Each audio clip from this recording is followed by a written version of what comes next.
padaku, "Wahai penolong agung, katakan kepada para sahabatmu, siapa di antara mereka yang ingin sampai kepadaku, maka ia harus keluar dari segala sesuatu selain aku."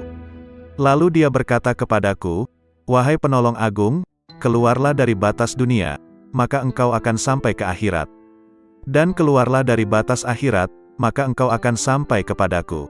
Lalu dia berkata kepadaku, "Wahai penolong agung, keluarlah engkau dari raga dan jiwamu, lalu keluarlah dari hati dan ruhmu, lalu keluarlah dari hukum dan perintah, maka engkau akan sampai kepadaku." Maka aku bertanya, "Wahai Tuhanku, salat seperti apa yang paling dekat denganmu?" Dia berkata, "Salat yang di dalamnya tiada apapun kecuali aku, dan orang yang melakukannya lenyap dari salatnya dan tenggelam karenanya." Lalu aku berkata, "Wahai Tuhanku, puasa seperti apa yang paling utama di sisimu?" Dia berkata, "Puasa yang di dalamnya tiada apapun selain aku, dan orang yang melakukannya lenyap darinya." Lalu aku berkata, "Wahai Tuhanku, amal apa yang paling utama di sisimu?" Dia berkata, "Amal yang di dalamnya tiada apapun selain aku, baik itu surga ataupun neraka, dan pelakunya lenyap darinya." Lalu aku berkata, "Wahai Tuhanku, tangisan seperti apa yang paling utama di sisimu?" Dia berkata, "Tangisan orang-orang yang tertawa." Lalu aku berkata, "Wahai Tuhanku, tertawa seperti apa yang paling utama di sisimu?" Dia berkata, "Tertawanya orang-orang yang menangis karena bertobat."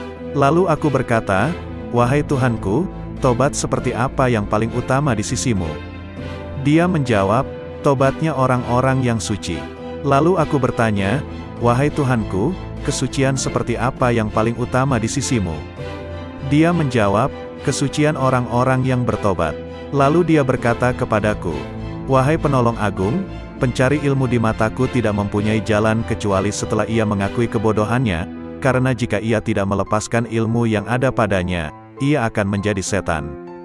Berkatalah sang penolong agung, "Aku bertemu Tuhanku subhanahu wa ta'ala dan aku bertanya kepadanya, 'Wahai Tuhan, apa makna kerinduan?' Dia menjawab, 'Wahai penolong agung, engkau mesti merindukanku dan mengosongkan hatimu dari selain aku.' Lalu dia berkata kepadaku, 'Wahai penolong agung, jika engkau mengerti bentuk kerinduan maka engkau harus lenyap dari kerinduan, karena ia merupakan penghalang antara si perindu dan yang dirindukan.' Lalu dia berkata kepadaku, 'Wahai penolong agung, bila engkau berniat melakukan tobat, maka pertama kali engkau harus bertobat dari nafsu, lalu mengeluarkan pikiran dan perasaan buruk dari hati dengan mengusir kegelisahan dosa, maka engkau akan sampai kepadaku. Dan hendaknya engkau bersabar, karena bila tidak bersabar berarti engkau hanya bermain-main belaka.' Lalu dia berkata kepadaku, 'Wahai penolong agung, bila engkau ingin memasuki wilayahku, maka hendaknya engkau tidak berpaling kepada alam mulk, alam malakut, maupun alam jabarut. Karena alam mulk adalah setannya orang berilmu, dan malakut adalah setannya ahli makrifat, dan jabarut adalah setannya orang yang sadar. Siapa yang puas dengan salah satu dari ketiganya, maka ia akan terusir dari sisiku.' Dan dia berkata kepadaku, 'Wahai penolong agung, perjuangan spiritual adalah salah satu lautan di samudera penyaksian dan telah dipilih oleh orang-orang yang sadar. Barang siapa hendak masuk ke samudera musyahadah, maka ia harus memilih mujahadah, karena mujahadah merupakan benih dari musyahadah dan musyahadah tanpa mujahadah adalah mustahil. Barang siapa telah memilih mujahadah, maka ia akan mengalami musyahadah, dikehendaki atau tidak dikehendaki.' Dan dia berkata kepadaku, 'Wahai penolong agung, para pencari jalan spiritual tidak dapat berjalan tanpa mujahadah, sebagaimana mereka tak dapat melakukannya tanpa aku.' Dan dia berkata kepadaku, 'Wahai penolong agung, sesungguhnya hamba yang paling kucintai adalah hamba yang mempunyai ayah dan anak tetapi hatinya kosong dari keduanya. Jika ayahnya meninggal, ia tidak sedih karenanya, dan jika anaknya pun meninggal, ia pun tidak gundah karenanya. Jika seorang hamba telah mencapai tingkat seperti ini, maka di sisiku tanpa ayah dan tanpa anak, dan tak ada bandingan baginya.' Dan dia berkata kepadaku, 'Wahai penolong agung, siapa yang tidak merasakan lenyapnya seorang ayah karena kecintaan kepadaku dan lenyapnya seorang anak karena kecintaan kepadaku, maka ia tak akan merasakan lezatnya kesendirian dan ketunggalan. Dia juga berkata kepadaku, "Wahai penolong agung, bila engkau ingin memandangku di setiap tempat, maka engkau harus memilih hati resah yang kosong dari selain aku." Lalu aku bertanya, "Tuhanku, apa ilmunya ilmu itu?" Dia menjawab, "Ilmunya ilmu adalah ketidaktahuan akan ilmu." Dan dia berkata kepadaku, "Wahai penolong agung, berbahagialah seorang hamba yang hatinya condong kepada mujahadah, dan celakalah bagi hamba yang hatinya condong kepada syahwat." Lalu aku bertanya kepada Tuhanku Subhanahu wa Ta'ala tentang Miraj. Dia berkata, "Miraj adalah naik meninggalkan segala sesuatu kecuali aku, dan kesempurnaan Miraj adalah pandangan tidak berpaling dan tidak pula melampauinya." Lalu dia berkata kepadaku, "Wahai penolong agung, tidak ada salat bagi orang yang tidak melakukan Miraj kepadaku." Lalu dia berkata kepadaku, "Wahai penolong agung, orang yang kehilangan salatnya adalah orang yang tidak Miraj kepadaku."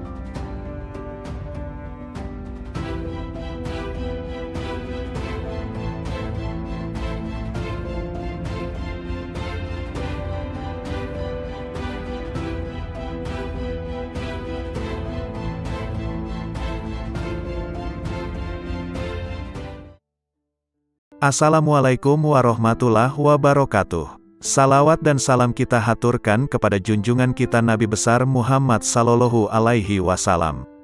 Allahumma sholli ala Muhammad. Kali ini akan dibacakan 4 kisah dialog Syekh Abdul Qadir Al-Jailani. Kisah ini diambil dari berbagai sumber kemudian dihimpun menjadi satu judul yakni 4 kisah dialog Syekh Abdul Qadir Al-Jailani yang menggetarkan hati. Berikut kisahnya. 1. Dialog dengan Malaikat Maut. Dalam ceramah di akhir bulan Rajab 546 Hijriyah di Madrasah, Syekh Abdul Qadir Jailani menuturkan, Imam Junaid Al-Baghdadi rahimahullah seringkali mengatakan, "Apa yang dapat ku perbuat terhadap diriku? Aku ini hanya seorang hamba dan milik majikanku. Dia telah menyerahkan dirinya kepada Allah, tidak memiliki pilihan lain selain terhadapnya dan tidak mengusiknya."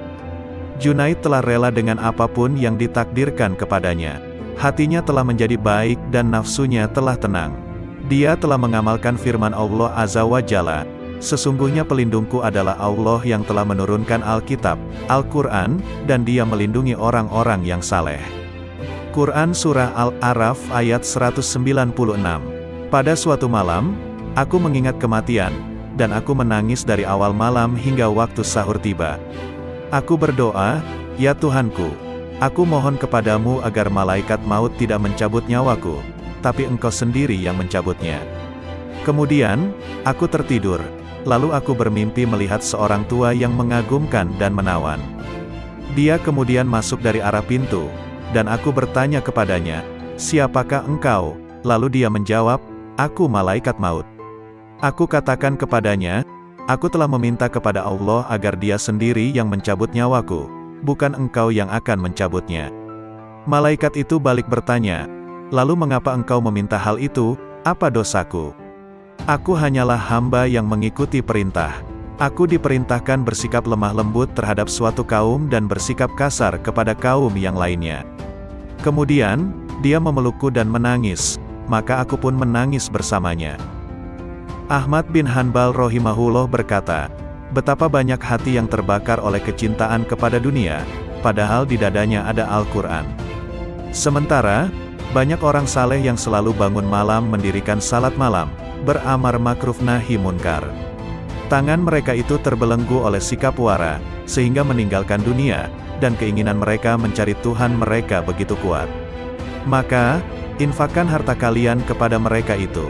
Sebab, di kemudian hari mereka itu akan mendapatkan kekuasaan di sisi Allah Azza wa Jalla."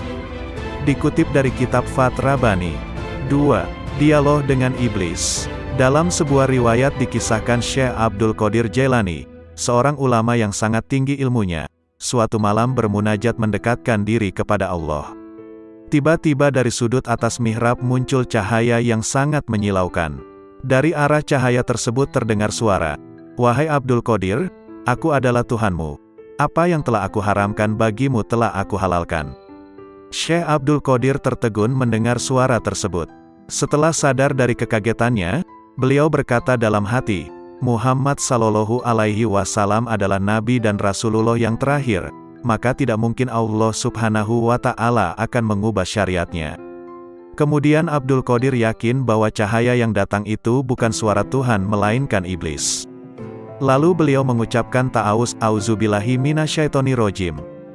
Tiba-tiba cahaya itu terbakar sambil berkata, sudah banyak orang yang telah aku perdayai, tetapi engkau luput dari tipu dayaku ini.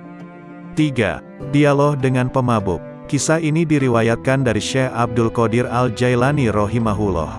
Pada suatu saat, ketika Syekh Abdul Qadir bersama-sama santri-santrinya sedang berjalan melewati sebuah gang di kota Baghdad lama, tiba-tiba mereka bertemu dengan seorang pemabuk yang sedang terbaring di selokan di pinggir jalan. Pakaiannya kotor dan kumuh. Tanpa terduga, pemabuk itu menghentikan langkah rombongan Syekh Abdul Qadir Al-Jailani dan santri-santrinya. Ia memanggil-manggil Syekh Abdul Qadir Al-Jailani seraya berkata, "Wahai Abdul Qadir, Allah itu Maha Kuasa atau tidak?" Sambil tersenyum ramah Syekh Abdul Qadir menjawab pertanyaan itu, "Tentu, Allah Maha Kuasa." Seolah tidak mendengar jawaban Syekh Abdul Qadir Al-Jailani, pemabuk bertanya kembali, "Wahai Abdul Qadir, Allah itu Maha Kuasa atau tidak?" Dengan tersenyum penuh kasih sayang, Syekh Abdul Qadir Al-Jailani meladeni pertanyaan pemabuk itu. Pasti, Allah adalah zat yang Maha Kuasa atas segalanya. Untuk yang ketiga kalinya, pemabuk itu mengajukan pertanyaan yang sama, "Wahai Abdul Qadir, Allah itu Maha Kuasa atau tidak?"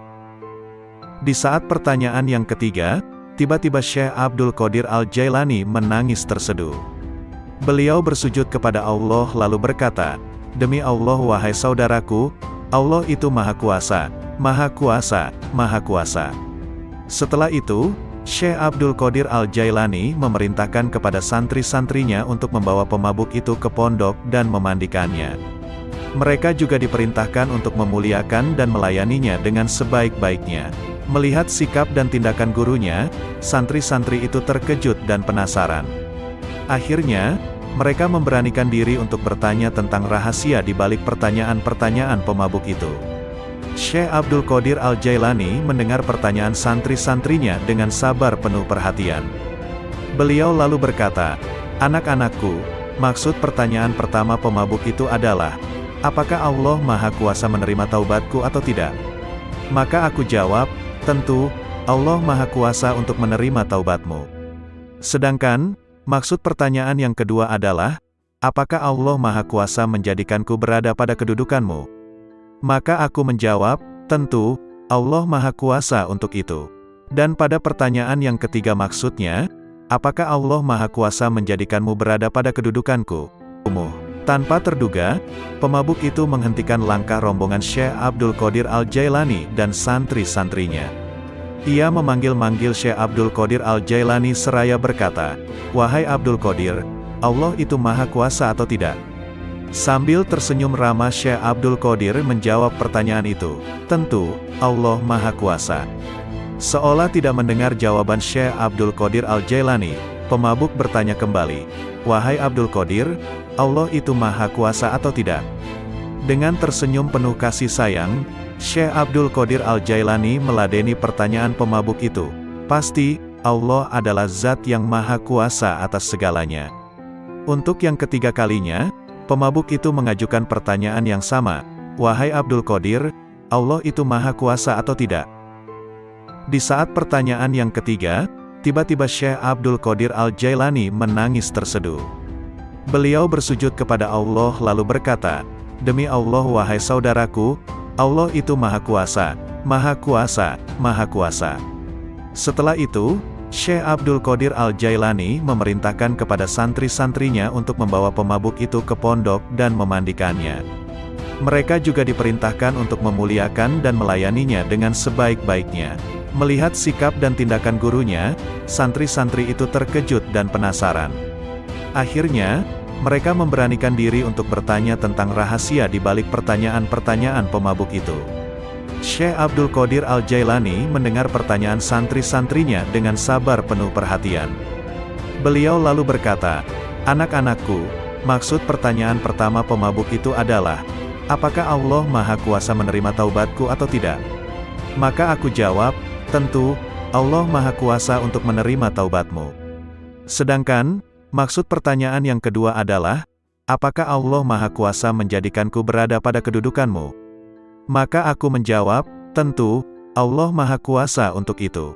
Dan pada pertanyaan yang ketiga maksudnya, apakah Allah Maha Kuasa menjadikanmu berada pada kedudukanku?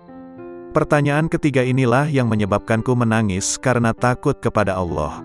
Lalu aku jawab dengan hati tergetar, tentu, Allah Maha Kuasa, Maha Kuasa, Maha Kuasa. Pertanyaan itu pula yang mendorongku untuk bersujud dan berdoa kepada Allah agar tidak menjadikanku merasa aman terhadap rencana Allah. Semoga Allah memelihara kesehatanku dan menutupi aibku. 4. Dialog batiniyah dengan Allah. Dengan nama Allah yang Maha Pengasih lagi Maha Penyayang. Allah Subhanahu wa Ta'ala berkata, "Wahai Penolong Agung." Aku menjawab, "Aku mendengar panggilanmu, wahai Tuhannya si Penolong."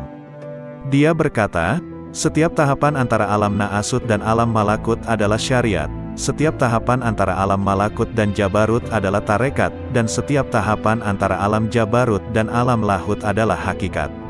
Lalu dia berkata kepadaku, "Wahai Penolong Agung, aku tidak pernah mewujudkan diriku dalam sesuatu sebagaimana perwujudanku dalam diri manusia." Lalu aku bertanya, "Wahai Tuhanku, apakah engkau memiliki tempat?" Maka dia berkata kepadaku, "Wahai Penolong Agung, akulah pencipta tempat, dan aku tidak memiliki tempat." Lalu aku bertanya, "Wahai Tuhanku, apakah engkau makan dan minum?" Maka dia berkata kepadaku, "Wahai Penolong Agung, makanan dan minuman kaum fakir adalah makanan dan minumanku." Lalu aku berkata, "Wahai Tuhanku, dari apa engkau ciptakan malaikat?" Dia berkata kepadaku, "Aku ciptakan malaikat dari cahaya manusia, dan aku ciptakan manusia dari cahayaku." Lalu dia berkata kepadaku, "Wahai Penolong Agung, aku jadikan manusia sebagai kendaraanku, dan aku jadikan seluruh isi alam sebagai kendaraan baginya." Lalu dia berkata kepadaku, "Wahai Penolong Agung, betapa indahnya aku sebagai pencari. Betapa indahnya manusia sebagai yang dicari. Betapa indahnya manusia sebagai pengendara, dan betapa indahnya alam sebagai kendaraan baginya." Lalu dia berkata kepadaku, "Wahai Penolong Agung, manusia adalah rahasiaku dan aku adalah rahasianya. Jika manusia menyadari kedudukannya di sisiku, maka ia akan berucap pada setiap hembusan nafasnya, 'Milik siapakah kekuasaan pada hari ini?' Lalu dia berkata kepadaku, 'Wahai Penolong Agung, tidaklah manusia makan sesuatu, atau minum sesuatu, dan tidaklah ia berdiri atau duduk, berbicara atau diam. Tidak pula ia melakukan suatu perbuatan, menuju sesuatu atau menjauhi sesuatu, kecuali aku ada di situ, bersemayam dalam dirinya dan menggerakkannya.' Lalu dia berkata kepadaku, 'Wahai Penolong Agung, tubuh manusia, jiwanya, hatinya, ruhnya, pendengarannya, penglihatannya, tangannya, kakinya, dan lidahnya, semua itu aku persembahkan kepadanya oleh diriku, untuk diriku. Dia tak lain adalah aku, dan aku bukanlah selain dia.' Lalu dia berkata kepadaku, 'Wahai Penolong Agung, jika engkau melihat seseorang terbakar oleh api kefakiran dan hancur karena banyaknya kebutuhan, maka dekatilah ia, karena tidak ada penghalang antara diriku dan dirinya.' Lalu dia berkata kepadaku, 'Wahai Penolong Agung, janganlah engkau makan sesuatu atau minum sesuatu dan janganlah engkau tidur, kecuali dengan kehadiran hati yang sadar dan mata yang awas.' Lalu dia berkata kepadaku, 'Wahai Penolong Agung, barang siapa terhalang dari perjalananku di dalam batin, maka ia akan diuji dengan perjalanan lahir, dan ia tidak akan semakin dekat dariku melainkan justru semakin menjauh dalam perjalanan batin.' Lalu dia berkata kepadaku, 'Wahai Penolong Agung, kemanunggalan ruhani merupakan keadaan yang tak dapat diungkapkan dengan kata-kata. Siapa yang percaya dengannya sebelum mengalaminya sendiri, maka ia telah kafir.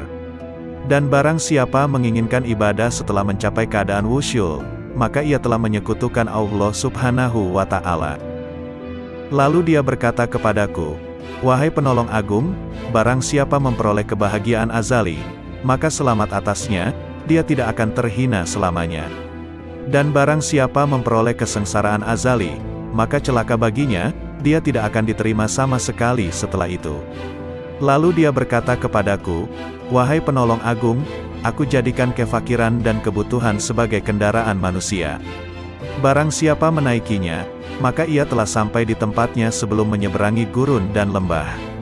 Lalu dia berkata kepadaku, "Wahai penolong agung, bila manusia mengetahui apa yang terjadi setelah kematian, tentu ia tidak menginginkan hidup di dunia ini. Dan ia akan berkata di setiap saat dan kesempatan, 'Tuhan, matikan aku.'" Lalu dia berkata kepadaku, "Wahai penolong agung, semua makhluk pada hari kiamat akan dihadapkan kepadaku dalam keadaan tuli, bisu dan buta, lalu merasa rugi dan menangis. Demikian pula di dalam kubur." Lalu dia berkata kepadaku, "Wahai penolong agung, cinta merupakan tirai yang membatasi antara sang pencinta dan yang dicintai. Bila sang pencinta telah padam dari cintanya, berarti ia telah sampai kepada sang kekasih." Lalu dia berkata kepadaku, "Wahai penolong agung, aku melihat ruh-ruh menunggu di dalam jasad-jasad mereka setelah ucapannya, 'Bukankah aku ini Tuhanmu, sampai hari kiamat?' Lalu sang penolong berkata, 'Aku melihat Tuhan yang Maha Agung dan Dia berkata kepadaku, Wahai penolong agung, barang siapa bertanya kepadaku tentang melihat setelah mengetahui, berarti ia terhalang dari pengetahuan tentang melihat. Barang siapa mengira bahwa melihat tidak sama dengan mengetahui, maka berarti ia telah terperdaya oleh melihat Allah Subhanahu wa Ta'ala." Lalu dia berkata kepadaku, "Wahai penolong agung, orang fakir dalam pandanganku bukanlah orang yang tidak memiliki apa-apa, melainkan orang fakir adalah ia yang memegang kendali atas segala sesuatu. Bila ia berkata kepada sesuatu, 'Jadilah,' maka terjadilah ia. Lalu dia berkata kepadaku, 'Tak ada persahabatan dan kenikmatan di dalam surga setelah kemunculanku di sana, dan tak ada kesendirian dan kebakaran di dalam neraka setelah sapaanku kepada para penghuninya.' Lalu dia berkata kepadaku, 'Wahai penolong agung, aku yang paling mulia di antara semua yang mulia, dan aku yang paling penyayang di antara semua penyayang.' Lalu dia berkata kepadaku, 'Wahai penolong agung, tidurlah di sisiku tidak seperti tidurnya orang-orang awam, maka engkau akan melihatku.' Terhadap hal ini aku bertanya, 'Wahai Tuhanku, bagaimana aku tidur di sisimu?' Dia berkata, 'Dengan menjauhkan jasmani dari kesenangan, menjauhkan nafsu dari syahwat, menjauhkan hati dari pikiran dan perasaan buruk, dan menjauhkan ruh dari pandangan yang melalaikan, lalu meleburkan zatmu di dalam zat.' Lalu dia berkata kepadaku, 'Wahai penolong agung, katakan kepada sahabatmu dan pencintamu, siapa di antara kalian yang menginginkan kedekatan denganku, maka hendaklah ia memilih kefakiran, lalu kefakiran dari kefakiran. Bila kefakiran itu telah sempurna, maka tak ada lagi apapun selain aku.' Lalu dia berkata, 'Wahai penolong agung, berbahagialah jika engkau mengasihi makhluk-makhlukku, dan beruntunglah jika engkau memaafkan makhluk-makhlukku.' Lalu dia berkata kepadaku, 'Wahai penolong agung, katakan kepada pencintamu dan sahabatmu, ambillah manfaat dari doa kaum fakir, karena mereka bersamaku dan aku bersama mereka.' Lalu dia berkata kepadaku, 'Wahai penolong agung, aku bersama segala sesuatu, tempat tinggalnya, pengawasnya, dan kepadaku tempat kembalinya.' Lalu dia berkata kepadaku, 'Wahai penolong agung, jangan peduli pada surga dan apa yang ada di sana, maka engkau akan melihat aku tanpa perantara. Dan jangan peduli pada neraka serta apa yang ada di sana, maka engkau akan melihat aku tanpa perantara.' Lalu dia berkata kepadaku, 'Wahai penolong agung, para penghuni surga disibukkan oleh surga, dan para penghuni neraka disibukkan olehku.' Lalu dia berkata kepadaku, 'Wahai penolong agung, sebagian penghuni surga berlindung dari kenikmatan, sebagaimana penghuni neraka berlindung dari jilatan api.' Lalu dia berkata kepadaku, 'Wahai penolong agung, barang siapa disibukkan dengan selain aku, maka temannya adalah sabuk pada hari kiamat.' Lalu dia berkata kepadaku, 'Wahai penolong agung, orang-orang yang dekat mencari pertolongan dari kedekatan, sebagaimana orang-orang yang jauh mencari pertolongan dari kejauhan.' Lalu dia berkata kepadaku, 'Wahai penolong agung, sesungguhnya aku memiliki hamba-hamba yang bukan nabi maupun rasul, yang kedudukan mereka tidak diketahui oleh siapapun dari penghuni dunia maupun penghuni akhirat, dari penghuni surga ataupun neraka, tidak juga malaikat Malik ataupun Ridwan, dan aku tidak menjadikan mereka untuk surga maupun untuk neraka, tidak untuk pahala ataupun siksa, tidak untuk bidadari, istana maupun pelayan-pelayan mudanya. Maka beruntunglah orang yang mempercayai mereka meski belum mengenal mereka. Lalu dia berkata kepadaku, "Wahai penolong agung, engkau adalah salah satu dari mereka. Dan di antara tanda-tanda mereka di dunia adalah tubuh-tubuh mereka terbakar karena sedikitnya makan dan minum, nafsu mereka telah hangus dari syahwat, hati mereka telah hangus dari pikiran dan perasaan buruk, ruh-ruh mereka juga telah hangus dari pandangan yang melalaikan. Mereka adalah pemilik keabadian yang terbakar oleh cahaya perjumpaan." Lalu dia berkata kepadaku, "Wahai penolong agung, bila seseorang yang haus datang kepadamu di hari yang amat panas, sedangkan engkau memiliki air dingin dan engkau sedang tidak membutuhkan air, jika engkau menahan air itu baginya, maka engkau adalah orang yang paling kikir. Bagaimana aku menolak mereka dari rahmatku, padahal aku telah menetapkan atas diriku, bahwa aku paling pengasih di antara yang mengasihi." Lalu dia berkata kepadaku, "Wahai penolong agung, tak seorang pun dari ahli maksiat yang jauh dariku, dan tak seorang pun dari ahli ketaatan yang dekat dariku." Lalu dia berkata kepadaku, "Wahai penolong agung, bila seseorang dekat kepadaku, maka ia adalah dari kalangan maksiat, karena ia merasa memiliki kekurangan dan penyesalan." Lalu dia berkata kepadaku, "Wahai penolong agung, merasa memiliki kekurangan merupakan sumber cahaya, dan mengagumi cahaya diri sendiri merupakan sumber kegelapan." Lalu dia berkata kepadaku, "Wahai penolong agung, ahli maksiat akan tertutupi oleh kemaksiatannya, dan ahli taat akan tertutupi oleh ketaatannya. Dan aku memiliki hamba-hamba selain mereka, yang tidak ditimpa kesedihan maksiat dan keresahan ketaatan." Lalu dia berkata kepadaku, "Wahai penolong agung, sampaikan kabar gembira kepada para pendosa tentang adanya keutamaan dan kemurahan, dan sampaikan berita kepada para pengagum diri sendiri tentang adanya keadilan dan pembalasan." Lalu dia berkata kepadaku, "Wahai penolong agung, ahli ketaatan selalu mengingat kenikmatan, dan ahli maksiat selalu mengingat yang maha pengasih." Lalu dia berkata kepadaku, "Wahai penolong agung, aku dekat dengan pelaku maksiat setelah ia berhenti dari kemaksiatannya, dan aku jauh dari orang yang taat setelah ia berhenti dari ketaatannya." Lalu dia berkata kepadaku, "Wahai penolong agung, aku menciptakan orang awam namun mereka tidak mampu memandang cahaya kebesaranku, maka aku meletakkan tirai kegelapan di antara diriku dan mereka. Dan aku menciptakan orang-orang khusus namun mereka tidak mampu mendekatiku dan mereka sebagai tirai penghalang." Lalu dia berkata kepadaku, "Wahai penolong agung, katakan kepada para sahabatmu, siapa di antara mereka yang ingin sampai kepadaku, maka ia harus keluar dari segala sesuatu selain aku." Lalu dia berkata kepadaku, "Wahai penolong agung, keluarlah dari batas dunia, maka engkau akan sampai ke akhirat. Dan keluarlah dari batas akhirat, maka engkau akan sampai kepadaku." Lalu dia berkata kepadaku, "Wahai penolong agung, keluarlah engkau dari raga dan jiwamu, lalu keluarlah dari hati dan ruhmu, lalu keluarlah dari hukum dan perintah, maka engkau akan sampai kepadaku." Maka aku bertanya, "Wahai Tuhanku, salat seperti apa yang paling dekat denganmu?" Dia berkata, "Salat yang di dalamnya tiada apapun kecuali aku, dan orang yang melakukannya lenyap dari salatnya dan tenggelam karenanya." Lalu aku berkata, "Wahai Tuhanku, puasa seperti apa yang paling utama di sisimu?" Dia berkata, "Puasa yang di dalamnya tiada apapun selain aku, dan orang yang melakukannya lenyap darinya." Lalu aku berkata, "Wahai Tuhanku, amal apa yang paling utama di sisimu?" Dia berkata, "Amal yang di dalamnya tiada apapun selain aku, baik itu surga ataupun neraka, dan pelakunya lenyap darinya."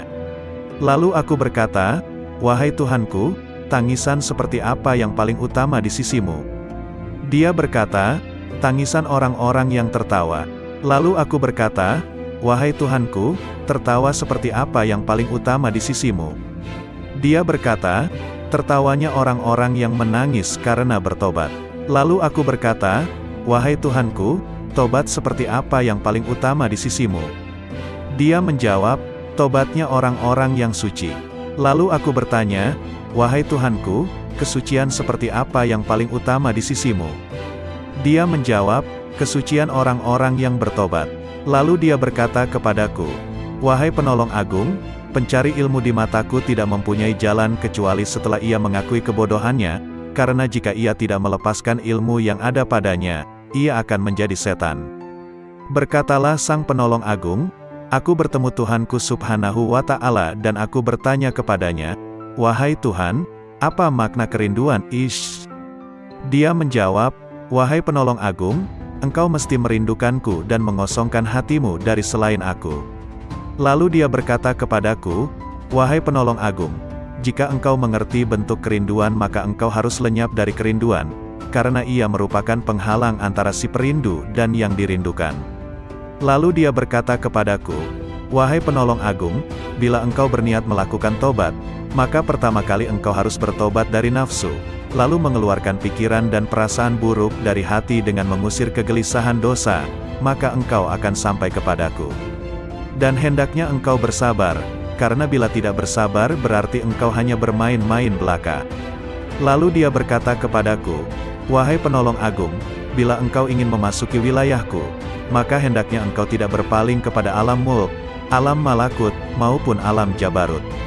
Karena alam mulk adalah setannya orang berilmu, dan malakut adalah setannya ahli makrifat, dan jabarut adalah setannya orang yang sadar. Siapa yang puas dengan salah satu dari ketiganya, maka ia akan terusir dari sisiku. Dan dia berkata kepadaku, wahai penolong agung, perjuangan spiritual adalah salah satu lautan di samudera penyaksian dan telah dipilih oleh orang-orang yang sadar. Barang siapa hendak masuk ke samudera musyahadah, maka ia harus memilih mujahadah, karena mujahadah merupakan benih dari musyahadah dan musyahadah tanpa mujahadah adalah mustahil. Barang siapa telah memilih mujahadah, maka ia akan mengalami musyahadah, dikehendaki atau tidak dikehendaki. Dan dia berkata kepadaku, wahai penolong agung, para pencari jalan spiritual tidak dapat berjalan tanpa mujahadah, sebagaimana mereka tak dapat melakukannya tanpa aku. Dan dia berkata kepadaku, wahai penolong agung, sesungguhnya hamba yang paling kucintai adalah hamba yang mempunyai ayah dan anak tetapi hatinya kosong dari keduanya. Jika ayahnya meninggal, ia tidak sedih karenanya, dan jika anaknya pun meninggal, ia pun tidak gundah karenanya.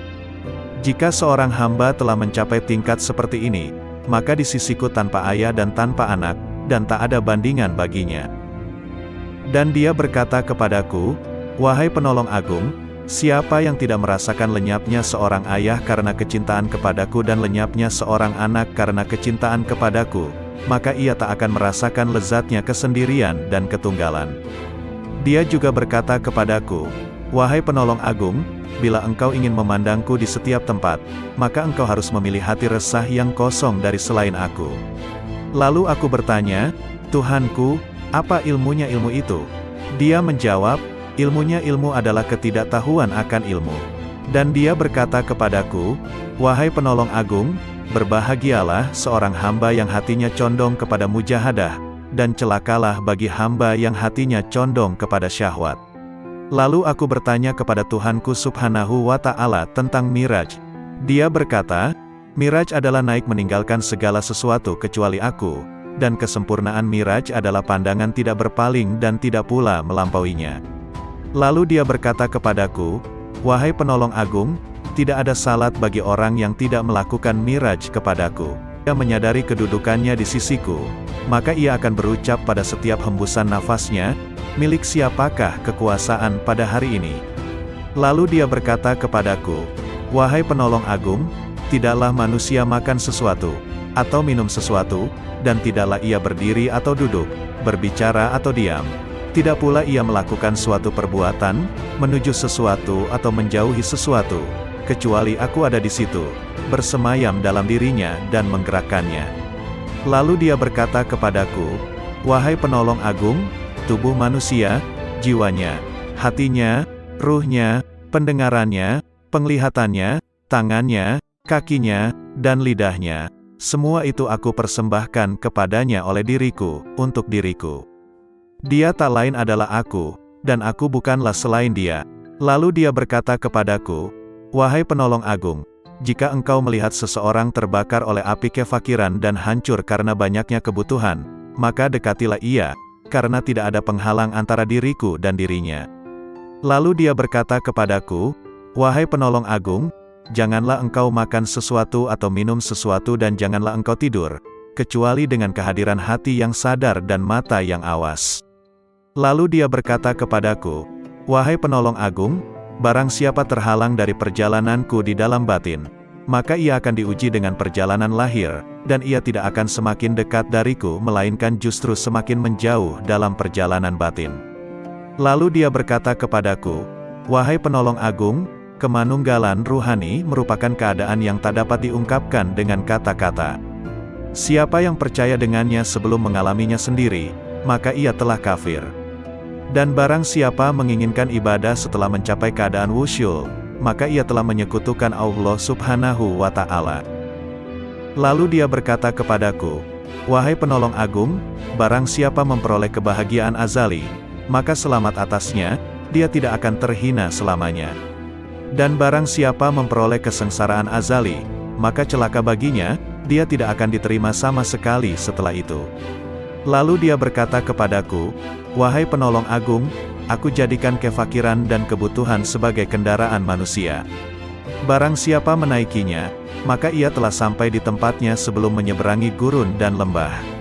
Lalu dia berkata kepadaku, wahai penolong agung, bila manusia mengetahui apa yang terjadi setelah kematian, tentu ia tidak menginginkan hidup di dunia ini. Dan ia akan berkata di setiap saat dan kesempatan, Tuhan, matikan aku. Lalu dia berkata kepadaku, wahai penolong agung, semua makhluk pada hari kiamat akan dihadapkan kepadaku dalam keadaan tuli, bisu dan buta, lalu merasa rugi dan menangis. Demikian pula di dalam kubur.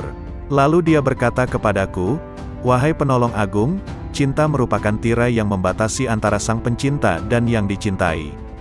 Bila sang pencinta telah padam dari cintanya, berarti ia telah sampai kepada sang kekasih. Lalu dia berkata kepadaku, wahai penolong agung, aku melihat ruh-ruh menunggu di dalam jasad-jasad mereka setelah ucapannya, bukankah aku ini Tuhanmu, sampai hari kiamat.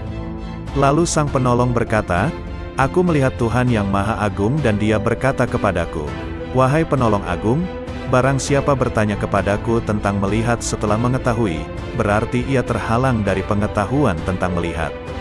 Barang siapa mengira bahwa melihat tidak sama dengan mengetahui, maka berarti ia telah terperdaya oleh melihat Allah Subhanahu wa Ta'ala.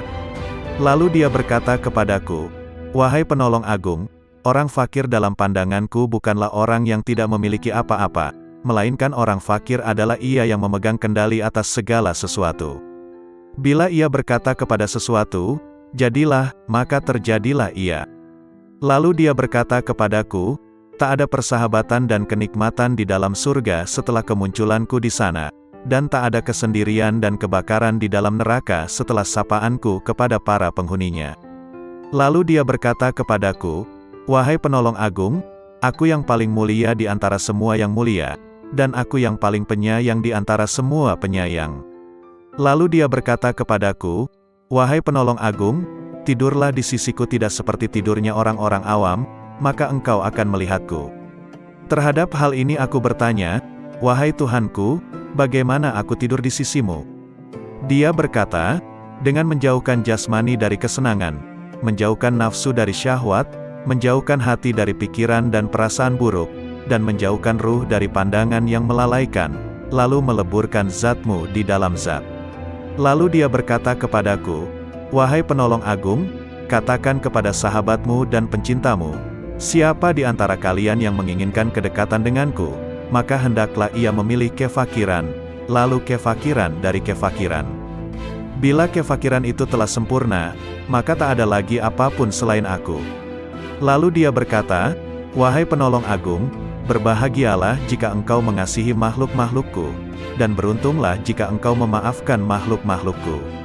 Lalu dia berkata kepadaku, wahai penolong agung, katakan kepada pencintamu dan sahabatmu, ambillah manfaat dari doa kaum fakir, karena mereka bersamaku dan aku bersama mereka.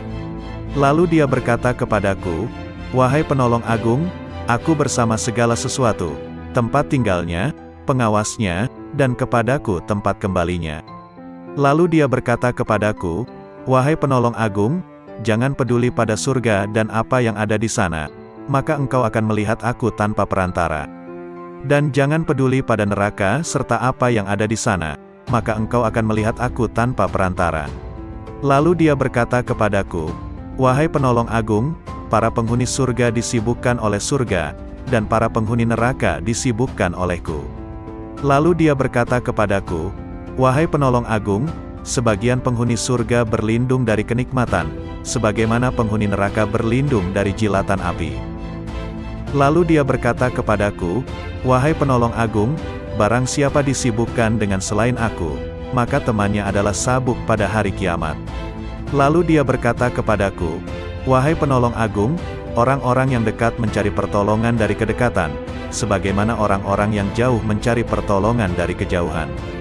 Lalu dia berkata kepadaku, wahai penolong agung, sesungguhnya aku memiliki hamba-hamba yang bukan nabi maupun rasul, yang kedudukan mereka tidak diketahui oleh siapapun dari penghuni dunia maupun penghuni akhirat, dari penghuni surga ataupun neraka, tidak juga malaikat Malik ataupun Ridwan, dan aku tidak menjadikan mereka untuk surga maupun untuk neraka, tidak untuk pahala ataupun siksa, tidak untuk bidadari, istana maupun pelayan-pelayan mudanya.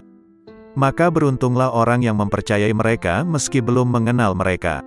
Lalu dia berkata kepadaku, wahai penolong agung, engkau adalah salah satu dari mereka. Dan di antara tanda-tanda mereka di dunia adalah tubuh-tubuh mereka terbakar karena sedikitnya makan dan minum, nafsu mereka telah hangus dari syahwat, hati mereka telah hangus dari pikiran dan perasaan buruk, ruh-ruh mereka juga telah hangus dari pandangan yang melalaikan. Mereka adalah pemilik keabadian yang terbakar oleh cahaya perjumpaan. Lalu dia berkata kepadaku, wahai penolong agung, bila seseorang yang haus datang kepadamu di hari yang amat panas, sedangkan engkau memiliki air dingin dan engkau sedang tidak membutuhkan air, jika engkau menahan air itu baginya, maka engkau adalah orang yang paling kikir. Bagaimana aku menolak mereka dari rahmatku, padahal aku telah menetapkan atas diriku, bahwa aku paling pengasih di antara yang mengasihi. Lalu dia berkata kepadaku, wahai penolong agung, tak seorang pun dari ahli maksiat yang jauh dariku, dan tak seorang pun dari ahli ketaatan yang dekat dariku.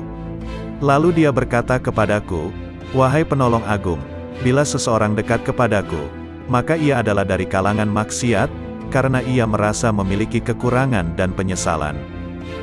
Lalu dia berkata kepadaku, wahai penolong agung, merasa memiliki kekurangan merupakan sumber cahaya, dan mengagumi cahaya diri sendiri merupakan sumber kegelapan.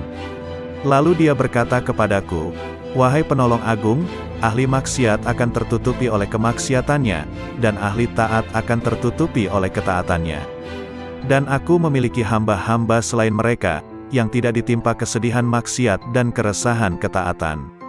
Lalu dia berkata kepadaku, wahai penolong agung, sampaikan kabar gembira kepada para pendosa tentang adanya keutamaan dan kemurahan, dan sampaikan berita kepada para pengagum diri sendiri tentang adanya keadilan dan pembalasan. Lalu dia berkata kepadaku, wahai penolong agung, ahli ketaatan selalu mengingat kenikmatan, dan ahli maksiat selalu mengingat yang maha pengasih. Lalu dia berkata kepadaku, wahai penolong agung, aku dekat dengan pelaku maksiat setelah ia berhenti dari kemaksiatannya, dan aku jauh dari orang yang taat setelah ia berhenti dari ketaatannya. Lalu dia berkata kepadaku, wahai penolong agung, aku menciptakan orang awam namun mereka tidak mampu memandang cahaya kebesaranku, maka aku meletakkan tirai kegelapan di antara diriku dan mereka. Dan aku menciptakan orang-orang khusus namun mereka tidak mampu mendekatiku dan mereka sebagai tirai penghalang. Lalu dia berkata kepadaku, wahai penolong agung, katakan kepada para sahabatmu, siapa di antara mereka yang ingin sampai kepadaku, maka ia harus keluar dari segala sesuatu selain aku. Lalu dia berkata kepadaku, wahai penolong agung, keluarlah dari batas dunia, maka engkau akan sampai ke akhirat. Dan keluarlah dari batas akhirat, maka engkau akan sampai kepadaku. Lalu dia berkata kepadaku, wahai penolong agung, keluarlah engkau dari raga dan jiwamu, lalu keluarlah dari hati dan ruhmu, lalu keluarlah dari hukum dan perintah, maka engkau akan sampai kepadaku. Maka aku bertanya, wahai Tuhanku, salat seperti apa yang paling dekat denganmu?" Dia berkata, "Salat yang di dalamnya tiada apapun kecuali aku, dan orang yang melakukannya lenyap dari salatnya dan tenggelam karenanya." Lalu aku berkata, "Wahai Tuhanku, puasa seperti apa yang paling utama di sisimu?" Dia berkata, "Puasa yang di dalamnya tiada apapun selain aku, dan orang yang melakukannya lenyap darinya." Lalu aku berkata, "Wahai Tuhanku, amal apa yang paling utama di sisimu?" Dia berkata, "Amal yang di dalamnya tiada apapun selain aku, baik itu surga ataupun neraka, dan pelakunya lenyap darinya." Lalu aku berkata, "Wahai Tuhanku, tangisan seperti apa yang paling utama di sisimu?" Dia berkata, "Tangisan orang-orang yang tertawa." Lalu aku berkata, "Wahai Tuhanku, tertawa seperti apa yang paling utama di sisimu?" Dia berkata, "Tertawanya orang-orang yang menangis karena bertobat." Lalu aku berkata, "Wahai Tuhanku, tobat seperti apa yang paling utama di sisimu?" Dia menjawab, "Tobatnya orang-orang yang suci." Lalu aku bertanya, "Wahai Tuhanku, kesucian seperti apa yang paling utama di sisimu?" Dia menjawab, "Kesucian orang-orang yang bertobat." Lalu dia berkata kepadaku, "Wahai penolong agung, pencari ilmu di mataku tidak mempunyai jalan kecuali setelah ia mengakui kebodohannya, karena jika ia tidak melepaskan ilmu yang ada padanya, ia akan menjadi setan." Berkatalah sang penolong agung, "Aku bertemu Tuhanku Subhanahu wa Ta'ala dan aku bertanya kepadanya, 'Wahai Tuhan, apa makna kerinduan?' Ish." Dia menjawab, "Wahai penolong agung, engkau mesti merindukanku dan mengosongkan hatimu dari selain aku." Lalu dia berkata kepadaku, "Wahai penolong agung, jika engkau mengerti bentuk kerinduan maka engkau harus lenyap dari kerinduan, karena ia merupakan penghalang antara si perindu dan yang dirindukan." Lalu dia berkata kepadaku, "Wahai penolong agung, bila engkau berniat melakukan tobat, maka pertama kali engkau harus bertobat dari nafsu, lalu mengeluarkan pikiran dan perasaan buruk dari hati dengan mengusir kegelisahan dosa, maka engkau akan sampai kepadaku. Dan hendaknya engkau bersabar, karena bila tidak bersabar berarti engkau hanya bermain-main belaka." Lalu dia berkata kepadaku, "Wahai penolong agung, bila engkau ingin memasuki wilayahku, maka hendaknya engkau tidak berpaling kepada alam mulk, alam malakut, maupun alam jabarut. Karena alam mulk adalah setannya orang berilmu, dan malakut adalah setannya ahli makrifat, dan jabarut adalah setannya orang yang sadar. Siapa yang puas dengan salah satu dari ketiganya, maka ia akan terusir dari sisiku." Dan dia berkata kepadaku, "Wahai penolong agung, perjuangan spiritual adalah salah satu lautan di samudera penyaksian dan telah dipilih oleh orang-orang yang sadar. Barang siapa hendak masuk ke samudera musyahadah, maka ia harus memilih mujahadah, karena mujahadah merupakan benih dari musyahadah dan musyahadah tanpa mujahadah adalah mustahil. Barang siapa telah memilih mujahadah, maka ia akan mengalami musyahadah, dikehendaki atau tidak dikehendaki." Dan dia berkata kepadaku, "Wahai penolong agung, para pencari jalan spiritual tidak dapat berjalan tanpa mujahadah, sebagaimana mereka tak dapat melakukannya tanpa aku." Dan dia berkata kepadaku, "Wahai penolong agung, sesungguhnya hamba yang paling kucintai adalah hamba yang mempunyai ayah dan anak tetapi hatinya kosong dari keduanya. Jika ayahnya meninggal, ia tidak sedih karenanya, dan jika anaknya pun meninggal, ia pun tidak gundah karenanya. Jika seorang hamba telah mencapai tingkat seperti ini, maka di sisiku tanpa ayah dan tanpa anak, dan tak ada bandingan baginya." Dan dia berkata kepadaku, "Wahai penolong agung, siapa yang tidak merasakan lenyapnya seorang ayah karena kecintaan kepadaku dan lenyapnya seorang anak karena kecintaan kepadaku, maka ia tak akan merasakan lezatnya kesendirian dan ketunggalan." Dia juga berkata kepadaku, "Wahai penolong agung, bila engkau ingin memandangku di setiap tempat, maka engkau harus memilih hati resah yang kosong dari selain aku." Lalu aku bertanya, "Tuhanku, apa ilmunya ilmu itu?" Dia menjawab, "Ilmunya ilmu adalah ketidaktahuan akan ilmu." Dan dia berkata kepadaku, "Wahai penolong agung, berbahagialah seorang hamba yang hatinya condong kepada mujahadah, dan celakalah bagi hamba yang hatinya condong kepada syahwat." Lalu aku bertanya kepada Tuhanku Subhanahu wa Ta'ala tentang Miraj. Dia berkata, Miraj adalah naik meninggalkan segala sesuatu kecuali aku, dan kesempurnaan Miraj adalah pandangan tidak berpaling dan tidak pula melampauinya. Lalu dia berkata kepadaku, "Wahai penolong agung, tidak ada salat bagi orang yang tidak melakukan Miraj kepadaku." Lalu dia berkata kepadaku, "Wahai penolong agung, orang yang kehilangan salatnya adalah orang yang tidak Miraj kepadaku."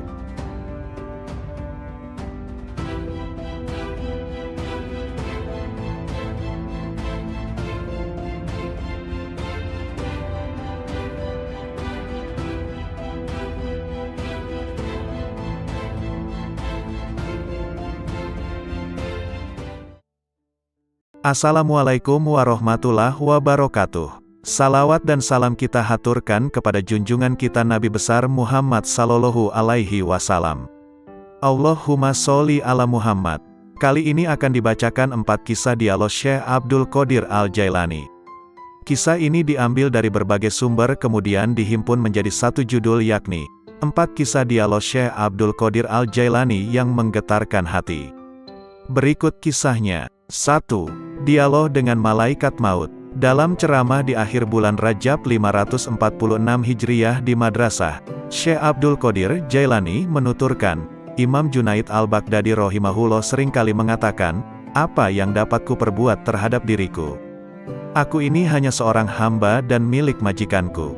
Dia telah menyerahkan dirinya kepada Allah, tidak memiliki pilihan lain selain terhadapnya dan tidak mengusiknya. Junaid telah rela dengan apapun yang ditakdirkan kepadanya. Hatinya telah menjadi baik dan nafsunya telah tenang. Dia telah mengamalkan firman Allah Azza wa Jalla, sesungguhnya pelindungku adalah Allah yang telah menurunkan Alkitab, Al-Quran, dan dia melindungi orang-orang yang saleh." Quran Surah Al-A'raf ayat 196. Pada suatu malam, aku mengingat kematian, dan aku menangis dari awal malam hingga waktu sahur tiba. Aku berdoa, "Ya Tuhanku, aku mohon kepadamu agar malaikat maut tidak mencabut nyawaku, tapi Engkau sendiri yang mencabutnya." Kemudian, aku tertidur, lalu aku bermimpi melihat seorang tua yang mengagumkan dan menawan. Dia kemudian masuk dari arah pintu, dan aku bertanya kepadanya, "Siapakah engkau?" Lalu dia menjawab, "Aku malaikat maut." Aku katakan kepadanya, "Aku telah meminta kepada Allah agar dia sendiri yang mencabut nyawaku, bukan engkau yang akan mencabutnya." Malaikat itu balik bertanya, "Lalu mengapa engkau meminta hal itu? Apa dosaku? Aku hanyalah hamba yang mengikuti perintah. Aku diperintahkan bersikap lemah lembut terhadap suatu kaum dan bersikap kasar kepada kaum yang lainnya." Kemudian, dia memelukku dan menangis, maka aku pun menangis bersamanya. Ahmad bin Hanbal rahimahullah berkata, betapa banyak hati yang terbakar oleh kecintaan kepada dunia, padahal di dadanya ada Al-Quran. Sementara, banyak orang saleh yang selalu bangun malam mendirikan salat malam, beramar makruf nahi munkar. Tangan mereka itu terbelenggu oleh sikap wara, sehingga meninggalkan dunia, dan keinginan mereka mencari Tuhan mereka begitu kuat. Maka, infakkan harta kalian kepada mereka itu. Sebab, di kemudian hari mereka itu akan mendapatkan kekuasaan di sisi Allah Azza wa Jalla. Dikutip dari kitab Fath Rabbani. 2. Dialog dengan Iblis. Dalam sebuah riwayat dikisahkan Syekh Abdul Qadir Jailani, seorang ulama yang sangat tinggi ilmunya, suatu malam bermunajat mendekatkan diri kepada Allah. Tiba-tiba dari sudut atas mihrab muncul cahaya yang sangat menyilaukan. Dari arah cahaya tersebut terdengar suara, "Wahai Abdul Qadir, aku adalah Tuhanmu. Apa yang telah aku haramkan bagimu telah aku halalkan." Syekh Abdul Qadir tertegun mendengar suara tersebut. Setelah sadar dari kekagetannya, beliau berkata dalam hati, Muhammad sallallahu alaihi wasallam adalah Nabi dan Rasulullah yang terakhir, maka tidak mungkin Allah subhanahu wa ta'ala akan mengubah syariatnya. Kemudian Abdul Qadir yakin bahwa cahaya yang datang itu bukan suara Tuhan melainkan iblis. Lalu beliau mengucapkan ta'awuz, auzubillahi minasyaitonirrajim. Tiba-tiba cahaya itu terbakar sambil berkata, "Sudah banyak orang yang telah aku perdayai, tetapi engkau luput dari tipu dayaku ini." 3. Dialog dengan pemabuk. Kisah ini diriwayatkan dari Syekh Abdul Qadir Al-Jailani rahimahullah. Pada suatu saat, wassalam adalah Nabi dan Rasulullah yang terakhir, maka tidak mungkin Allah Subhanahu wa Ta'ala akan mengubah syariatnya. Kemudian Abdul Qadir yakin bahwa cahaya yang datang itu bukan suara Tuhan melainkan iblis. Lalu beliau mengucapkan ta'awuz, auzubillahi minasyaitonirrajim. Tiba-tiba cahaya itu terbakar sambil berkata, sudah banyak orang yang telah aku perdayai, tetapi engkau luput dari tipu dayaku ini.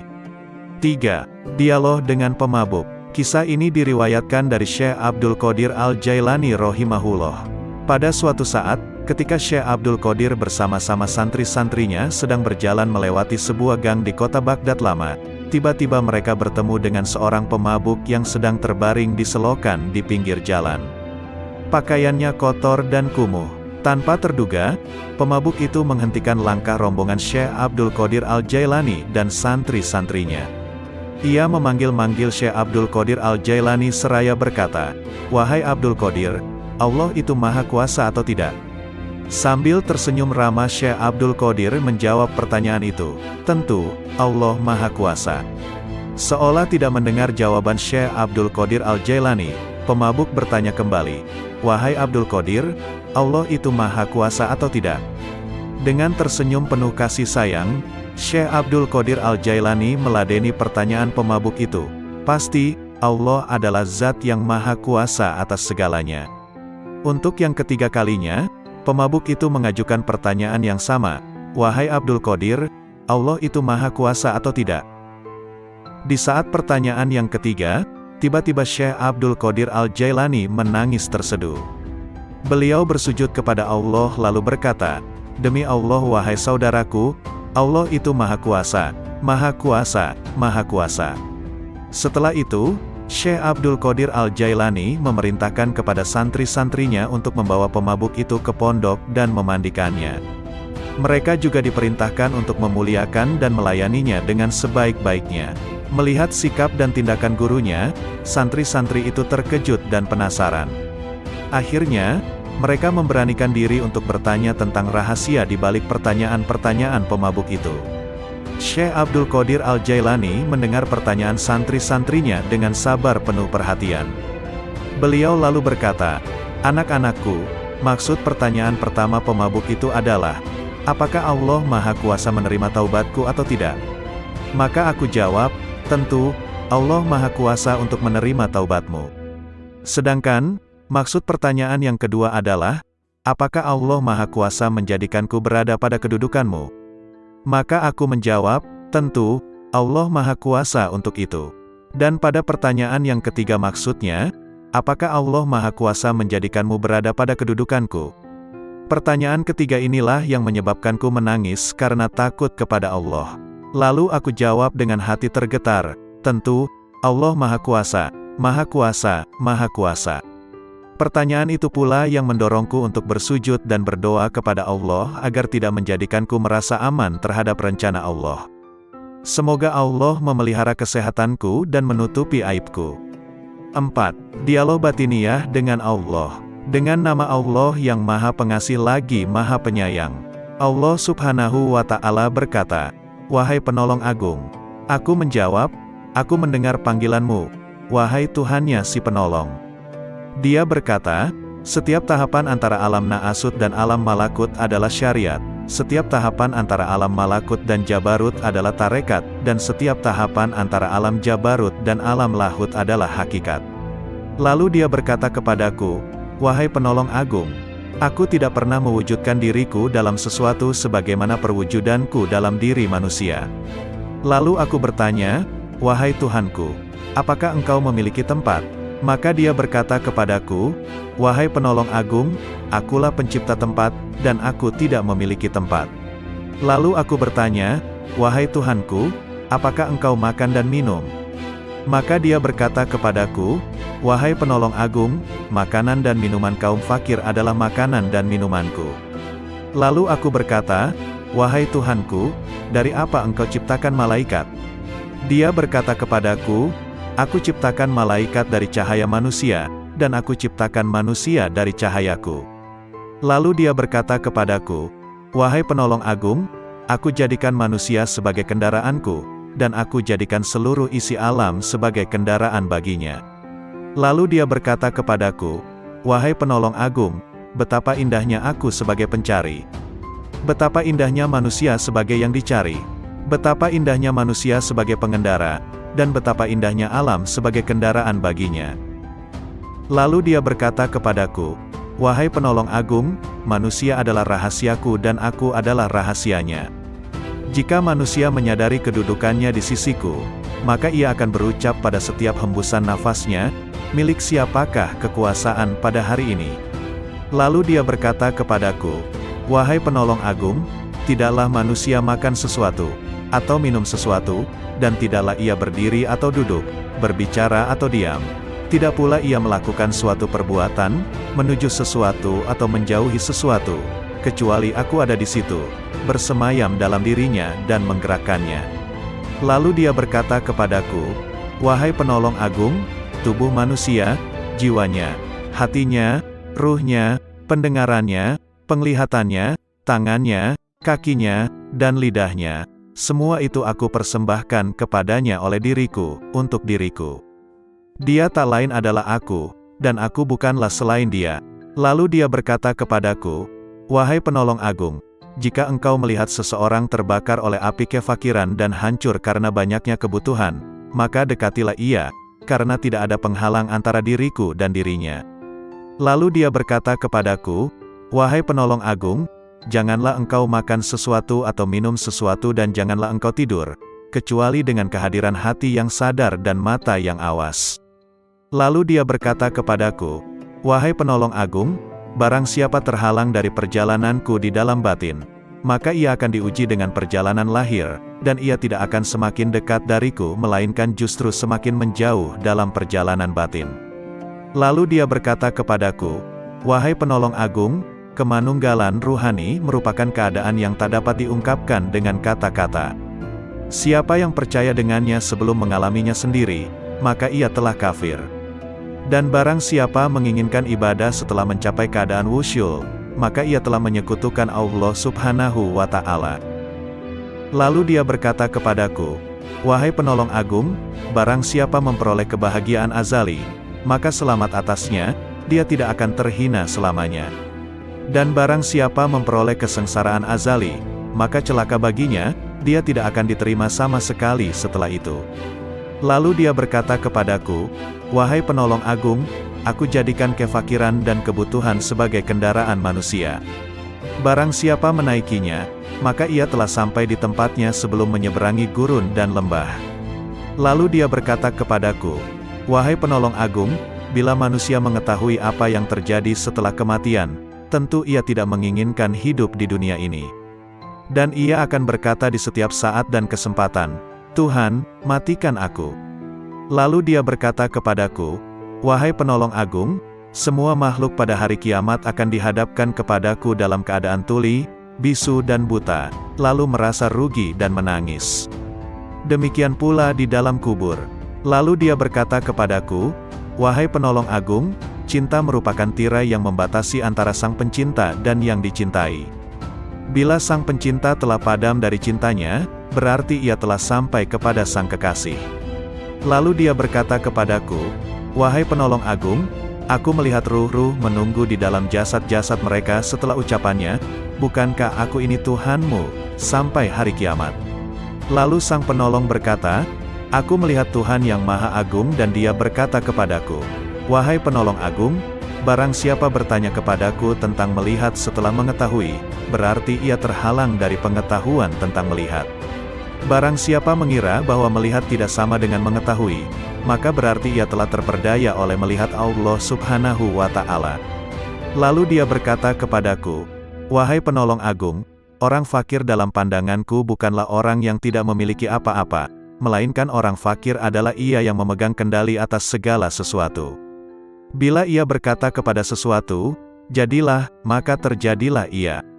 Lalu dia berkata kepadaku, tak ada persahabatan dan kenikmatan di dalam surga setelah kemunculanku di sana, dan tak ada kesendirian dan kebakaran di dalam neraka setelah sapaanku kepada para penghuninya. Lalu dia berkata kepadaku, wahai penolong agung, aku yang paling mulia di antara semua yang mulia, dan aku yang paling penyayang di antara semua penyayang. Lalu dia berkata kepadaku, Wahai penolong agung, tidurlah di sisiku tidak seperti tidurnya orang-orang awam, maka engkau akan melihatku. Terhadap hal ini aku bertanya, wahai Tuhanku, bagaimana aku tidur di sisimu? Dia berkata, dengan menjauhkan jasmani dari kesenangan, menjauhkan nafsu dari syahwat, menjauhkan hati dari pikiran dan perasaan buruk, dan menjauhkan ruh dari pandangan yang melalaikan, lalu meleburkan zatmu di dalam zat. Lalu dia berkata kepadaku, wahai penolong agung, katakan kepada sahabatmu dan pencintamu, siapa di antara kalian yang menginginkan kedekatan denganku, maka hendaklah ia memilih kefakiran, lalu kefakiran dari kefakiran. Bila kefakiran itu telah sempurna, maka tak ada lagi apapun selain aku. Lalu dia berkata, wahai penolong agung, berbahagialah jika engkau mengasihi makhluk-makhlukku, dan beruntunglah jika engkau memaafkan makhluk-makhlukku. Lalu dia berkata kepadaku, wahai penolong agung, katakan kepada pencintamu dan sahabatmu, ambillah manfaat dari doa kaum fakir, karena mereka bersamaku dan aku bersama mereka. Lalu dia berkata kepadaku, wahai penolong agung, aku bersama segala sesuatu, tempat tinggalnya, pengawasnya, dan kepadaku tempat kembalinya. Lalu dia berkata kepadaku, wahai penolong agung, jangan peduli pada surga dan apa yang ada di sana, maka engkau akan melihat aku tanpa perantara. Dan jangan peduli pada neraka serta apa yang ada di sana, maka engkau akan melihat aku tanpa perantara. Lalu dia berkata kepadaku, wahai penolong agung, para penghuni surga disibukkan oleh surga, dan para penghuni neraka disibukkan olehku. Lalu dia berkata kepadaku, wahai penolong agung, sebagian penghuni surga berlindung dari kenikmatan, sebagaimana penghuni neraka berlindung dari jilatan api. Lalu dia berkata kepadaku, wahai penolong agung, barang siapa disibukkan dengan selain aku, maka temannya adalah sabuk pada hari kiamat. Lalu dia berkata kepadaku, wahai penolong agung, orang-orang yang dekat mencari pertolongan dari kedekatan, sebagaimana orang-orang yang jauh mencari pertolongan dari kejauhan. Lalu dia berkata kepadaku, wahai penolong agung, sesungguhnya aku memiliki hamba-hamba yang bukan nabi maupun rasul, yang kedudukan mereka tidak diketahui oleh siapapun dari penghuni dunia maupun penghuni akhirat, dari penghuni surga ataupun neraka, tidak juga malaikat Malik ataupun Ridwan, dan aku tidak menjadikan mereka untuk surga maupun untuk neraka, tidak untuk pahala ataupun siksa, tidak untuk bidadari, istana maupun pelayan-pelayan mudanya. Maka beruntunglah orang yang mempercayai mereka meski belum mengenal mereka. Lalu dia berkata kepadaku, wahai penolong agung, engkau adalah salah satu dari mereka. Dan di antara tanda-tanda mereka di dunia adalah tubuh-tubuh mereka terbakar karena sedikitnya makan dan minum, nafsu mereka telah hangus dari syahwat, hati mereka telah hangus dari pikiran dan perasaan buruk, ruh-ruh mereka juga telah hangus dari pandangan yang melalaikan. Mereka adalah pemilik keabadian yang terbakar oleh cahaya perjumpaan. Lalu dia berkata kepadaku, wahai penolong agung, bila seseorang yang haus datang kepadamu di hari yang amat panas, sedangkan engkau memiliki air dingin dan engkau sedang tidak membutuhkan air, jika engkau menahan air itu baginya, maka engkau adalah orang yang paling kikir. Bagaimana aku menolak mereka dari rahmatku, padahal aku telah menetapkan atas diriku, bahwa aku paling pengasih di antara yang mengasihi. Lalu dia berkata kepadaku, wahai penolong agung, tak seorang pun dari ahli maksiat yang jauh dariku, dan tak seorang pun dari ahli ketaatan yang dekat dariku. Lalu dia berkata kepadaku, wahai penolong agung, bila seseorang dekat kepadaku, maka ia adalah dari kalangan maksiat, karena ia merasa memiliki kekurangan dan penyesalan. Lalu dia berkata kepadaku, wahai penolong agung, merasa memiliki kekurangan merupakan sumber cahaya, dan mengagumi cahaya diri sendiri merupakan sumber kegelapan. Lalu dia berkata kepadaku, wahai penolong agung, ahli maksiat akan tertutupi oleh kemaksiatannya, dan ahli taat akan tertutupi oleh ketaatannya. Dan aku memiliki hamba-hamba selain mereka, yang tidak ditimpa kesedihan maksiat dan keresahan ketaatan. Lalu dia berkata kepadaku, wahai penolong agung, sampaikan kabar gembira kepada para pendosa tentang adanya keutamaan dan kemurahan, dan sampaikan berita kepada para pengagum diri sendiri tentang adanya keadilan dan pembalasan.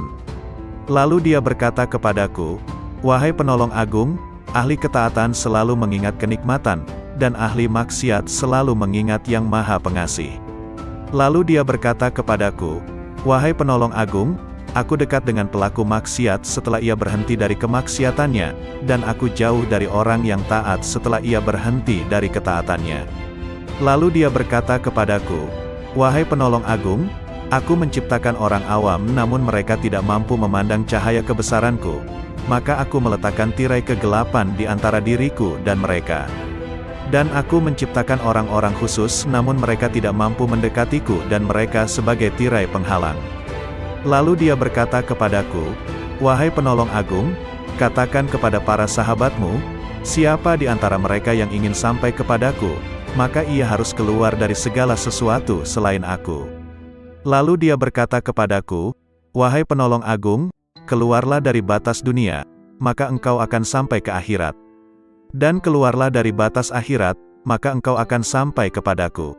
Lalu dia berkata kepadaku, wahai penolong agung, keluarlah engkau dari raga dan jiwamu, lalu keluarlah dari hati dan ruhmu, lalu keluarlah dari hukum dan perintah, maka engkau akan sampai kepadaku.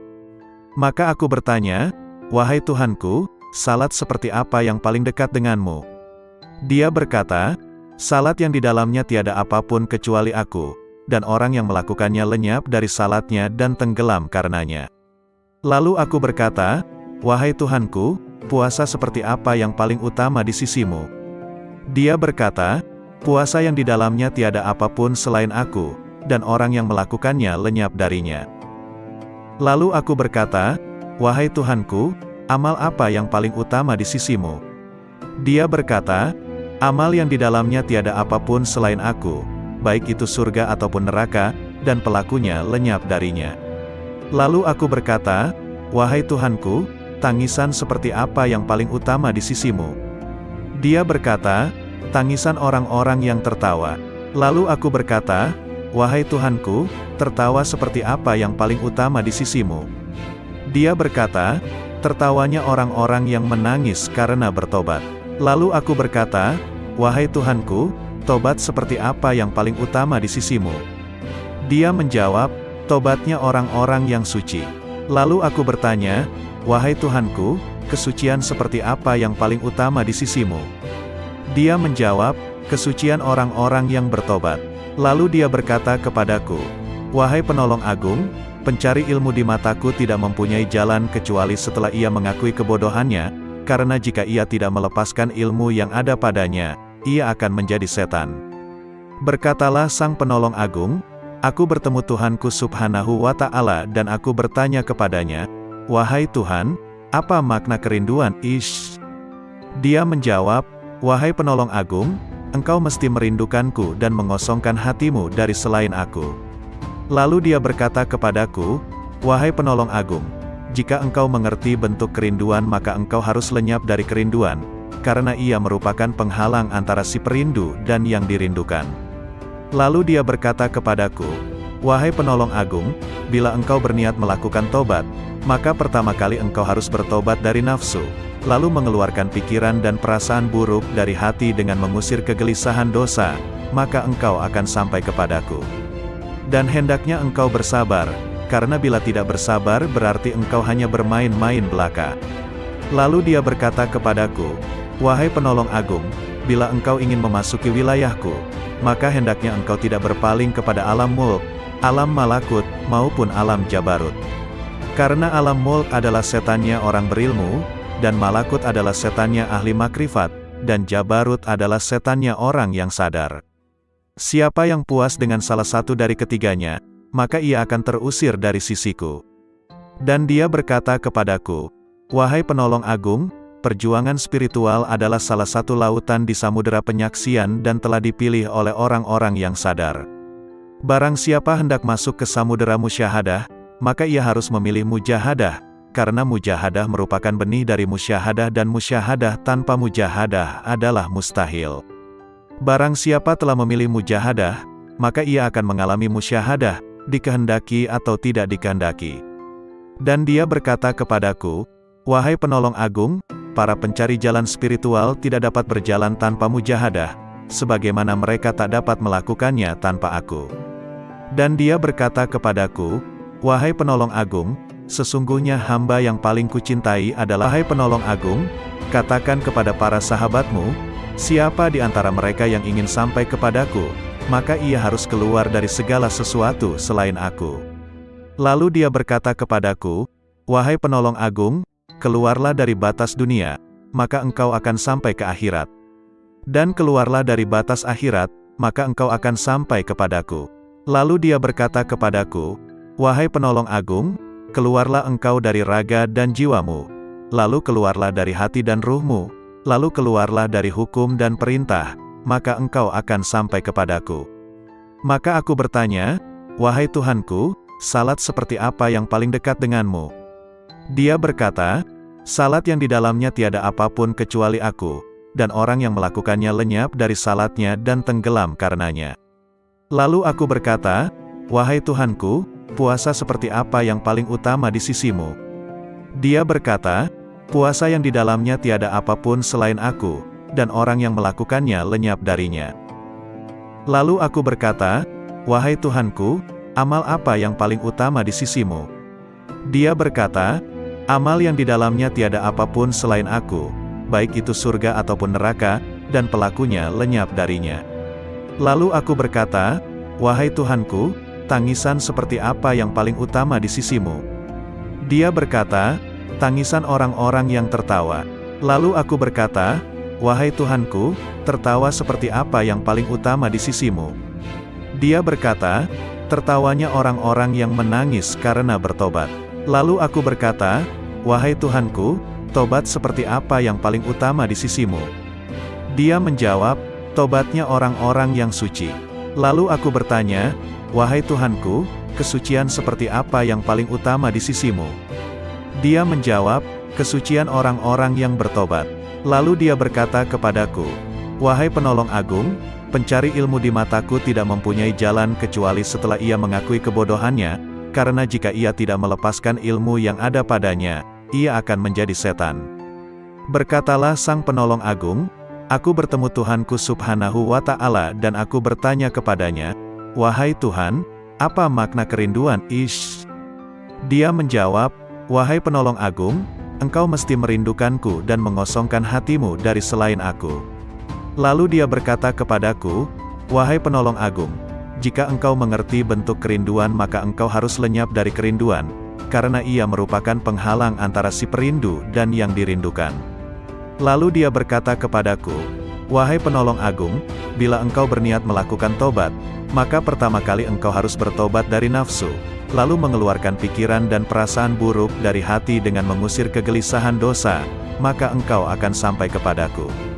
Dan hendaknya engkau bersabar, karena bila tidak bersabar berarti engkau hanya bermain-main belaka.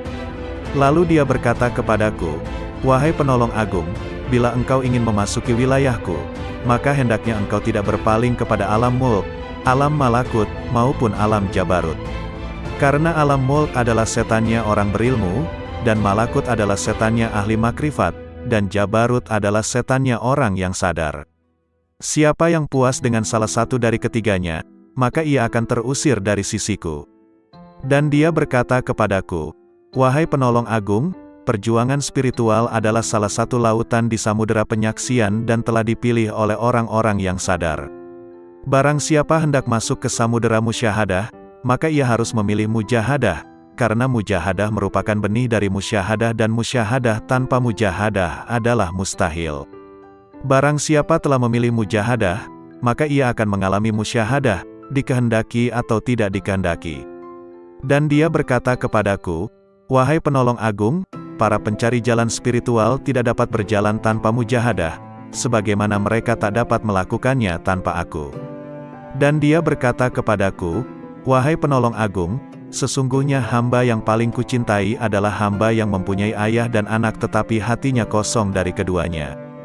Jika ayahnya meninggal, ia tidak sedih karenanya, dan jika anaknya pun meninggal, ia pun tidak gundah karenanya.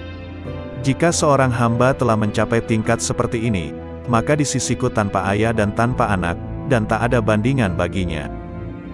Dan dia berkata kepadaku, wahai penolong agung, Siapa yang tidak merasakan lenyapnya seorang ayah karena kecintaan kepadaku dan lenyapnya seorang anak karena kecintaan kepadaku, maka ia tak akan merasakan lezatnya kesendirian dan ketunggalan.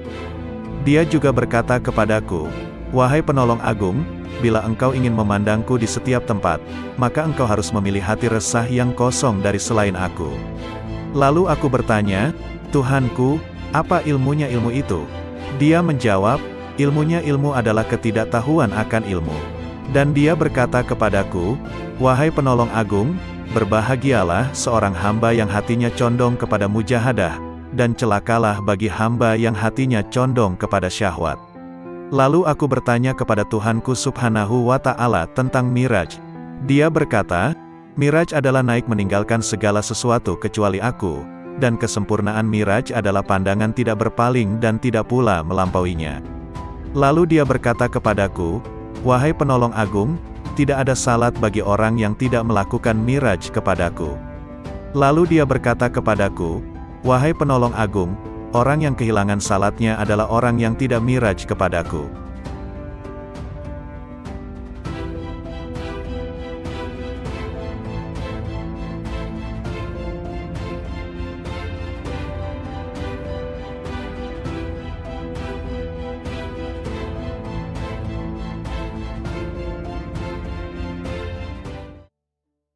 Assalamualaikum warahmatullahi wabarakatuh. Salawat dan salam kita haturkan kepada junjungan kita Nabi besar Muhammad sallallahu alaihi wasallam. Allahumma sholli ala Muhammad. Kali ini akan dibacakan 4 kisah dialog Syekh Abdul Qadir Al-Jailani. Kisah ini diambil dari berbagai sumber kemudian dihimpun menjadi satu judul yakni 4 kisah dialog Syekh Abdul Qadir Al-Jailani yang menggetarkan hati. Berikut kisahnya. 1. Dialog dengan Malaikat Maut. Dalam ceramah di akhir bulan Rajab 546 Hijriyah di Madrasah, Syekh Abdul Qadir Jailani menuturkan, Imam Junaid Al-Baghdadi rahimahullah seringkali mengatakan, "Apa yang dapat ku perbuat terhadap diriku? Aku ini hanya seorang hamba dan milik majikanku. Dia telah menyerahkan dirinya kepada Allah, tidak memiliki pilihan lain selain terhadapnya dan tidak mengusiknya." Junaid telah rela dengan apapun yang ditakdirkan kepadanya. Hatinya telah menjadi baik dan nafsunya telah tenang. Dia telah mengamalkan firman Allah Azza wa Jalla, "Sesungguhnya pelindungku adalah Allah yang telah menurunkan Alkitab, Al-Quran, dan dia melindungi orang-orang yang saleh." Quran Surah Al-A'raf ayat 196. Pada suatu malam, aku mengingat kematian, dan aku menangis dari awal malam hingga waktu sahur tiba. Aku berdoa, "Ya Tuhanku, aku mohon kepadamu agar malaikat maut tidak mencabut nyawaku, tapi Engkau sendiri yang mencabutnya." Kemudian, aku tertidur, lalu aku bermimpi melihat seorang tua yang mengagumkan dan menawan. Dia kemudian masuk dari arah pintu, dan aku bertanya kepadanya, "Siapakah engkau?" Lalu dia menjawab, "Aku malaikat maut." Aku katakan kepadanya, "Aku telah meminta kepada Allah agar Dia sendiri yang mencabut nyawaku, bukan engkau yang akan mencabutnya."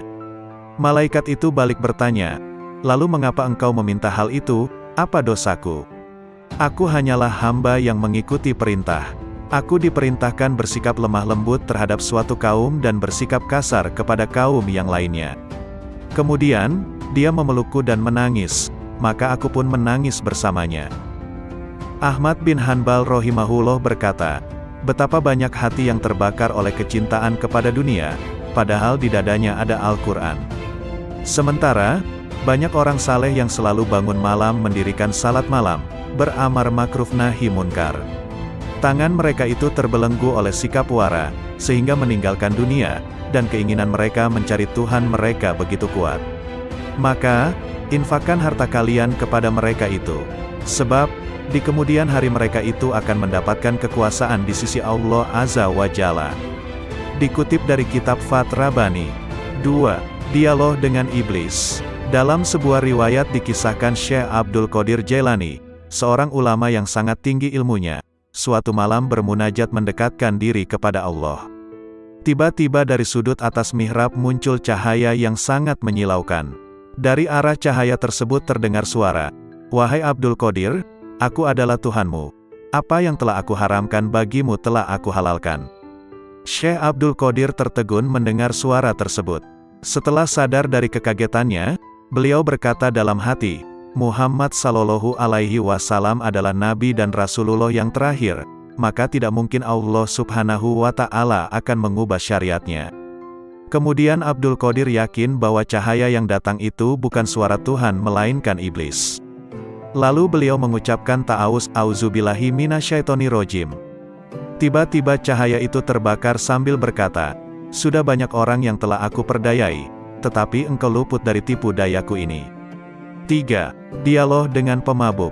Kisah ini diriwayatkan dari Syekh Abdul Qadir Al-Jailani rahimahullah. Pada suatu saat, ketika Syekh Abdul Qadir bersama-sama santri-santrinya sedang berjalan melewati sebuah gang di kota Baghdad lama, tiba-tiba mereka bertemu dengan seorang pemabuk yang sedang terbaring di selokan di pinggir jalan. Pakaiannya kotor dan kumuh. Tanpa terduga, pemabuk itu menghentikan langkah rombongan Syekh Abdul Qadir Al-Jailani dan santri-santrinya. Ia memanggil-manggil Syekh Abdul Qadir Al-Jailani seraya berkata, wahai Abdul Qadir, Allah itu maha kuasa atau tidak? Sambil tersenyum ramah Syekh Abdul Qadir menjawab pertanyaan itu, tentu, Allah maha kuasa. Seolah tidak mendengar jawaban Syekh Abdul Qadir Al-Jailani, pemabuk bertanya kembali, wahai Abdul Qadir, Allah itu maha kuasa atau tidak? Dengan tersenyum penuh kasih sayang, Syekh Abdul Qadir Al-Jailani meladeni pertanyaan pemabuk itu. Pasti, Allah adalah zat yang maha kuasa atas segalanya. Untuk yang ketiga kalinya, pemabuk itu mengajukan pertanyaan yang sama. Wahai Abdul Qadir, Allah itu maha kuasa atau tidak? Di saat pertanyaan yang ketiga, tiba-tiba Syekh Abdul Qadir Al-Jailani menangis terseduh. Beliau bersujud kepada Allah lalu berkata, demi Allah wahai saudaraku, Allah itu maha kuasa, maha kuasa, maha kuasa. Setelah itu, Syekh Abdul Qadir Al-Jailani memerintahkan kepada santri-santrinya untuk membawa pemabuk itu ke pondok dan memandikannya. Mereka juga diperintahkan untuk memuliakan dan melayaninya dengan sebaik-baiknya. Melihat sikap dan tindakan gurunya, santri-santri itu terkejut dan penasaran. Akhirnya, mereka memberanikan diri untuk bertanya tentang rahasia di balik pertanyaan-pertanyaan pemabuk itu. Syekh Abdul Qadir Al-Jailani mendengar pertanyaan santri-santrinya dengan sabar penuh perhatian. Beliau lalu berkata, anak-anakku, maksud pertanyaan pertama pemabuk itu adalah, apakah Allah maha kuasa menerima taubatku atau tidak? Maka aku jawab, tentu, Allah maha kuasa untuk menerima taubatmu. Sedangkan, maksud pertanyaan yang kedua adalah, apakah Allah maha kuasa menjadikanku berada pada kedudukanmu? Maka aku menjawab, tentu, Allah maha kuasa untuk itu. Dan pada pertanyaan yang ketiga maksudnya, apakah Allah maha kuasa menjadikanmu berada pada kedudukanku? Pertanyaan ketiga inilah yang menyebabkanku menangis karena takut kepada Allah. Lalu aku jawab dengan hati tergetar, tentu, Allah maha kuasa, maha kuasa, maha kuasa. Pertanyaan itu pula yang mendorongku untuk bersujud dan berdoa kepada Allah agar tidak menjadikanku merasa aman terhadap rencana Allah.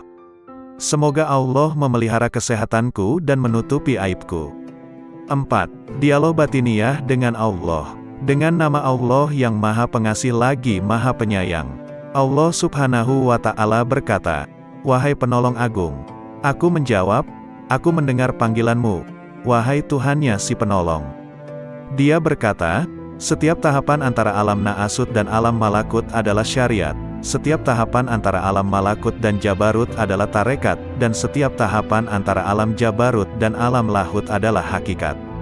Lalu dia berkata kepadaku, wahai penolong agung, aku tidak pernah mewujudkan diriku dalam sesuatu sebagaimana perwujudanku dalam diri manusia. Lalu aku bertanya, wahai Tuhanku, apakah engkau memiliki tempat? Maka dia berkata kepadaku, wahai penolong agung, akulah pencipta tempat, dan aku tidak memiliki tempat. Lalu aku bertanya, wahai Tuhanku, apakah engkau makan dan minum? Maka dia berkata kepadaku, wahai penolong agung, makanan dan minuman kaum fakir adalah makanan dan minumanku. Lalu aku berkata, wahai Tuhanku, dari apa engkau ciptakan malaikat? Dia berkata kepadaku, aku ciptakan malaikat dari cahaya manusia, dan aku ciptakan manusia dari cahayaku. Lalu dia berkata kepadaku, "Wahai penolong agung, aku jadikan manusia sebagai kendaraanku, dan aku jadikan seluruh isi alam sebagai kendaraan baginya." Lalu dia berkata kepadaku, "Wahai penolong agung, betapa indahnya aku sebagai pencari. Betapa indahnya manusia sebagai yang dicari. Betapa indahnya manusia sebagai pengendara, dan betapa indahnya alam sebagai kendaraan baginya." Lalu dia berkata kepadaku, "Wahai penolong agung, manusia adalah rahasiaku dan aku adalah rahasianya. Jika manusia menyadari kedudukannya di sisiku, maka ia akan berucap pada setiap hembusan nafasnya, 'Milik siapakah kekuasaan pada hari ini?' Lalu dia berkata kepadaku, 'Wahai penolong agung, tidaklah manusia makan sesuatu, atau minum sesuatu, dan tidaklah ia berdiri atau duduk, berbicara atau diam. Tidak pula ia melakukan suatu perbuatan, menuju sesuatu atau menjauhi sesuatu, kecuali aku ada di situ, bersemayam dalam dirinya dan menggerakkannya.' Lalu dia berkata kepadaku, 'Wahai penolong agung, tubuh manusia, jiwanya, hatinya, ruhnya, pendengarannya, penglihatannya, tangannya, kakinya, dan lidahnya, semua itu aku persembahkan kepadanya oleh diriku, untuk diriku. Dia tak lain adalah aku, dan aku bukanlah selain dia.' Lalu dia berkata kepadaku, 'Wahai penolong agung, jika engkau melihat seseorang terbakar oleh api kefakiran dan hancur karena banyaknya kebutuhan, maka dekatilah ia, karena tidak ada penghalang antara diriku dan dirinya.' Lalu dia berkata kepadaku, 'Wahai penolong agung, janganlah engkau makan sesuatu atau minum sesuatu dan janganlah engkau tidur, kecuali dengan kehadiran hati yang sadar dan mata yang awas.' Lalu dia berkata kepadaku, 'Wahai penolong agung, barang siapa terhalang dari perjalananku di dalam batin, maka ia akan diuji dengan perjalanan lahir, dan ia tidak akan semakin dekat dariku melainkan justru semakin menjauh dalam perjalanan batin.' Lalu dia berkata kepadaku, 'Wahai penolong agung, kemanunggalan ruhani merupakan keadaan yang tak dapat diungkapkan dengan kata-kata. Siapa yang percaya dengannya sebelum mengalaminya sendiri, maka ia telah kafir. Dan barang siapa menginginkan ibadah setelah mencapai keadaan wusyul, maka ia telah menyekutukan Allah Subhanahu wa Ta'ala.' Lalu dia berkata kepadaku, 'Wahai penolong agung, barang siapa memperoleh kebahagiaan azali, maka selamat atasnya, dia tidak akan terhina selamanya. Dan barang siapa memperoleh kesengsaraan azali, maka celaka baginya, dia tidak akan diterima sama sekali setelah itu.' Lalu dia berkata kepadaku, 'Wahai penolong agung, aku jadikan kefakiran dan kebutuhan sebagai kendaraan manusia. Barang siapa menaikinya, maka ia telah sampai di tempatnya sebelum menyeberangi gurun dan lembah.'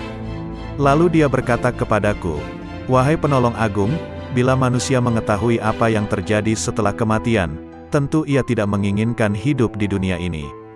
Dan ia akan berkata di setiap saat dan kesempatan, Tuhan, matikan aku.' Lalu dia berkata kepadaku, 'Wahai penolong agung, semua makhluk pada hari kiamat akan dihadapkan kepadaku dalam keadaan tuli, bisu dan buta, lalu merasa rugi dan menangis. Demikian pula di dalam kubur.' Lalu dia berkata kepadaku, 'Wahai penolong agung, cinta merupakan tirai yang membatasi antara sang pencinta dan yang dicintai. Bila sang pencinta telah padam dari cintanya, berarti ia telah sampai kepada sang kekasih.' Lalu dia berkata kepadaku, 'Wahai penolong agung, aku melihat ruh-ruh menunggu di dalam jasad-jasad mereka setelah ucapannya, bukankah aku ini Tuhanmu, sampai hari kiamat?' Lalu sang penolong berkata, 'Aku melihat Tuhan yang Maha Agung dan dia berkata kepadaku, Wahai penolong agung, barang siapa bertanya kepadaku tentang melihat setelah mengetahui, berarti ia terhalang dari pengetahuan tentang melihat. Barang siapa mengira bahwa melihat tidak sama dengan mengetahui, maka berarti ia telah terperdaya oleh melihat Allah Subhanahu wa Ta'ala.'